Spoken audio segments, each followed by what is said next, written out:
Орли, врапчиња, загари, предавници, криминалци неспособни. Ова се само дел од комплиментите кои лидерите на големите партии на овие избори си ги упатуваат меѓу себе. На митинзите ќе чуете и за ресет на системот и за уривање на рамковниот договор, и за црвените линии, македонските неинтеграции и уставните измени, за бугарските барања. Теми кои апсолутно ништо немаат со реалните проблеми на граѓаните, кои во одредени општини во 21 век немаат ни основни услови како канализација. Кандидатите за градоначалници, како одминува кампањата, го губат приматот и се во втор план. Како и зошто лидерите им ја киднапираа кампањата?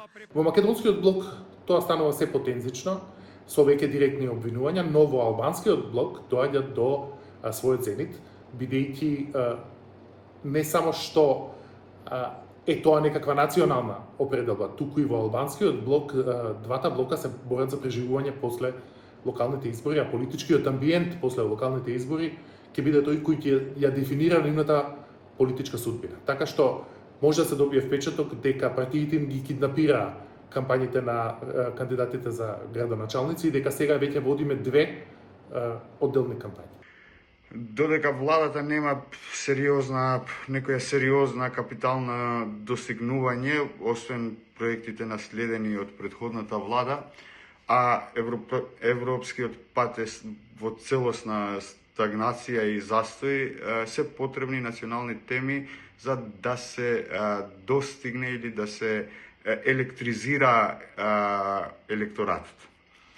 Во ова насока треба да се гледа и обидот за одржување на антидуи пораките и јавниот судир на Мицковски со Заев и Филипче, затоа што ова му одговара и на самата СДСМ, која преку овој конфликт на некој начин сака да се факторизира во јавниот дискурс и да ги маргинализира другите опозицијски партии. Како што кампањата влегува во последната недела, така се заострува и реториката. Црната кампања меѓу стебните обвинувања, но и закани, кој после 19 октомври ќе заврши со кривични пријави и ќе се најде пред обвинителството.